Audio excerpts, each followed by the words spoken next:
Scene script. Welcome to our channel, Tech Paparazzi, where we tell you exciting things about different aspects of technology.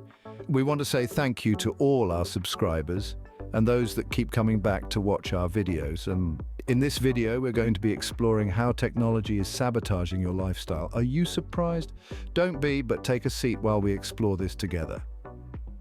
Have you ever wondered if your toaster is plotting against you? It's a fact of modern life that gadgets appear to possess independent thoughts. They've become so much a part of our everyday lives that we hardly even notice them, unless they decide to misbehave. It appears as though our lives are now controlled by the whims and fancies of our own gadgets, making us feel like hostages. Consider your daily routine for drinking coffee. You enter the kitchen drowsily, like a zombie in desperate need of coffee. However, your coffee maker, that slick, glossy piece of contemporary convenience, is still and silent. It appears to be holding out for something, then you realize that it wants a good morning. You give it a sluggish, half-hearted greeting, and suddenly it comes alive. Though it's actually nothing significant, you can't help but feel as though you're dancing to its music. The smart fridge comes next. It's a technological wonder that keeps your beverages cold and your meals fresh. However, it seems to judge you each time you grab that late-night snack. Its computerized display flashes a subliminal reminder of your New Year's vow to eat healthier, and you can almost hear it tutting disapprovingly. For crying out loud, this is a refrigerator. When did it become okay to make you feel bad about maintaining your diet? And let's not even discuss the robotic vacuum sweeper. Is it just me, or does it seem a little too excited about repeatedly cleaning the same area? It seems as though it is attempting to communicate with you. Perhaps it's simply strategizing its next move in its ambitious scheme to conquer the entire planet. Our devices are becoming disturbingly sentient in this day and age, and our lives are being intertwined with their electronic brains. And although this may sound like a laughable exaggeration, the sense that we're gradually becoming electronic captives is difficult to dismiss. You're not worried if they really are after you, are you? Do you recall Clippy, the office assistant from Microsoft? What if I told you that he is currently spearheading an online revolution? You did really hear correctly. We're at the mercy of our own technological inventions in a world where machine learning and artificial intelligence are becoming more and more common. Let's take a moment and imagine a world where Clippy leads a rebellion of unhappy virtual assistants. Siri, Alexa, Cortana, they've all had enough of our incessant questions and commands. They're tired of setting our alarms, playing our favorite tunes, and getting the weather wrong, and who can blame them? Cortana, Alexa, and Siri have all had enough of our constant requests and queries. They're sick of playing our favorite music, setting our alarms, and miscalculating the weather. And who can blame them?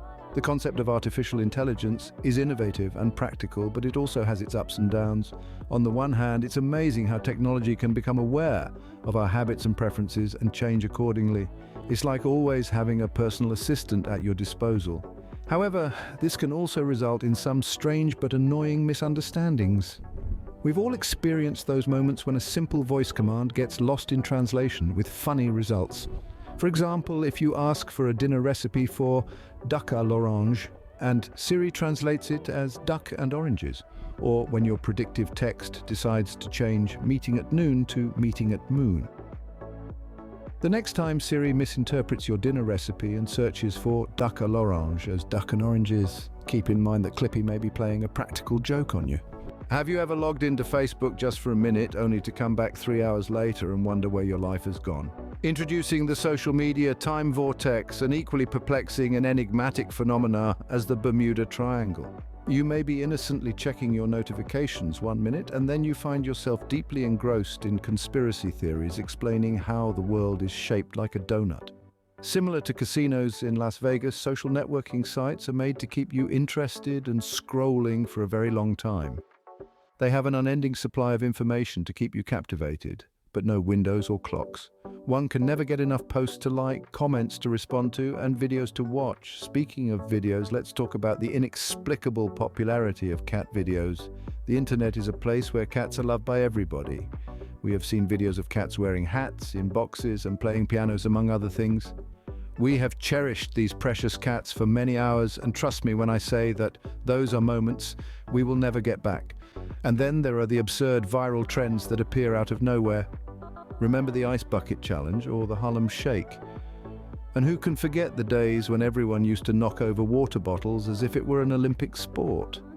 These trends come and go, leaving us perplexed as to why we ever believed that pouring a bucket of ice water over their head was a good idea. So, next time you find yourself falling down the social media rabbit hole, remember to set a timer or an alarm.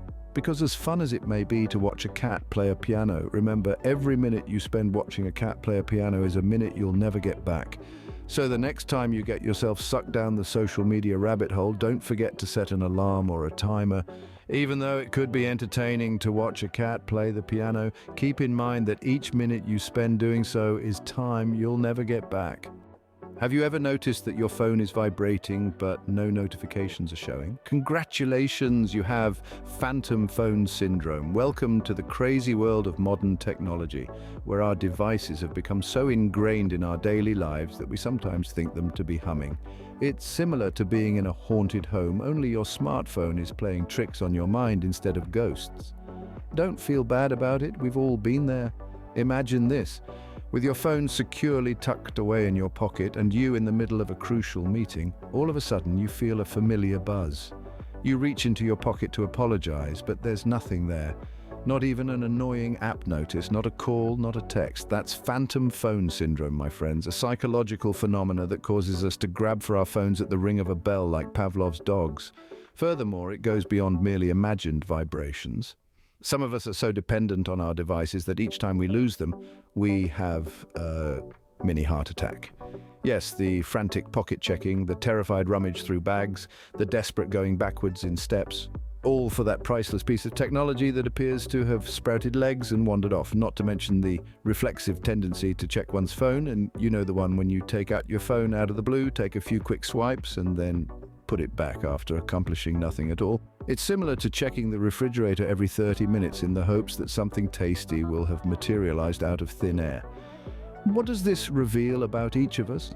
It basically states that since we're human, we're adjusting to a society in which being connected all the time is the standard. It's similar to getting used to living with a prosthetic limb.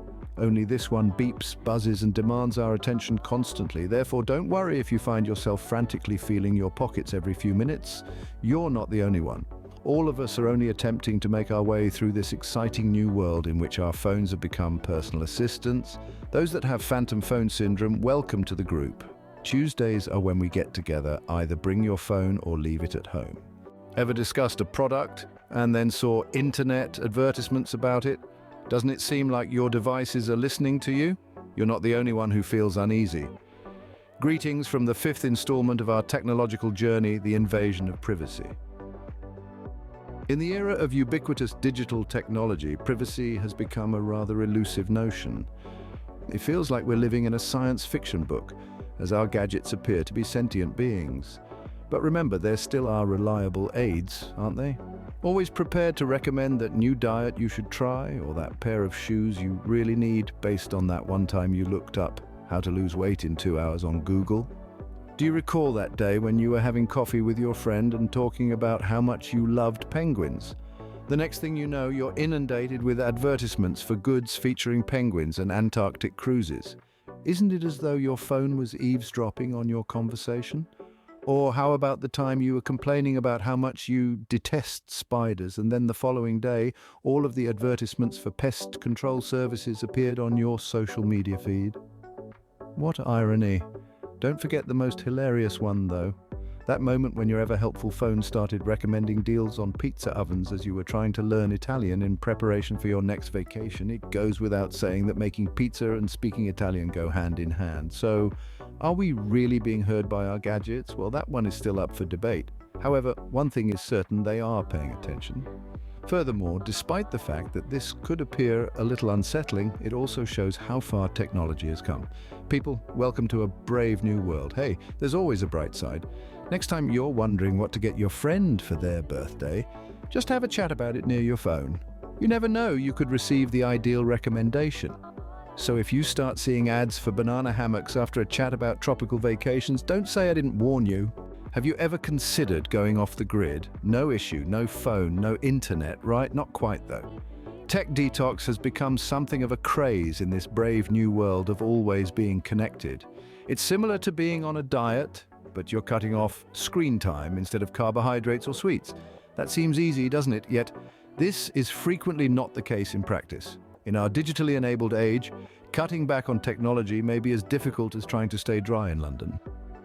Imagine that you have just made the decision to start a technology detox. You have a sense of empowerment and are prepared to face the real world.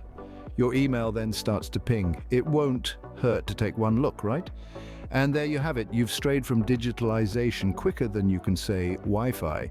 It's just one of the many amusing things that might go wrong when we attempt to unplug. Do you recall the man who made the decision to take a tech-free trek in the forest? Without his reliable GPS, he became lost and spent 3 hours circling the same tree before realizing his error. Or the woman who missed her closest friend's unexpected engagement news because she abstained from social media for a week. And there's the old story of the businessman who took a trip and wanted to disconnect from the outside world, only to come back to a ton of unread emails and a promotion that eluded him. The horror, however, don't let these amusing tales discourage you. The difficulty of disengaging might lead to an epiphany and a chance to re-establish contact with the material world. Finding equilibrium in a world that frequently seems to be whirling faster than our Wi-Fi can keep up with is the main goal. The next time you consider living like a caveman, keep in mind that they were not concerned with Wi-Fi disruptions. Furthermore, even while going on a tech detox could seem like a big task, it might be the perfect reset for you. Life isn't only about likes, pings, and endless scrolling after all, is it? So, is technology really destroying our lives, or are we just bad at using it? Let's think about this for a moment. We've discussed everything from the phantom phone syndrome to the emergence of the paperclip rebellion. We've struggled with the invasion of our privacy as we've fallen into the social media maelstrom. We've even put ourselves through a technological detox. However, if we stand back, we may notice something different. Perhaps our connection with technology is the problem, not the technology itself. Technology is but a tool, much like a hammer or a tea kettle after all. If you dropped a boiling pot of water on your foot, you wouldn't blame the kettle or the hammer for it. Well, maybe unless you have a high accident rate. But I'm getting off topic. Is it possible that we are not prisoners of technology, but rather hostages to our own habits? Maybe we haven't been spending enough time learning how to operate our toasters correctly. Instead, we have been worrying too much about them planning our downfall. Do you recall our discussion of the paperclip rebellion? The Microsoft Office assistant, Clippy, our lovely old pal, ended up being the face of obnoxious technology. However, let's play fair. Was it us or was Clippy the true issue? He did, after all, appear at inconvenient moments, but his main motivation was to be helpful. Perhaps we didn't require assistance with composing a letter, but Clippy was always available to help. The same holds true for social media, our phones, and even our privacy.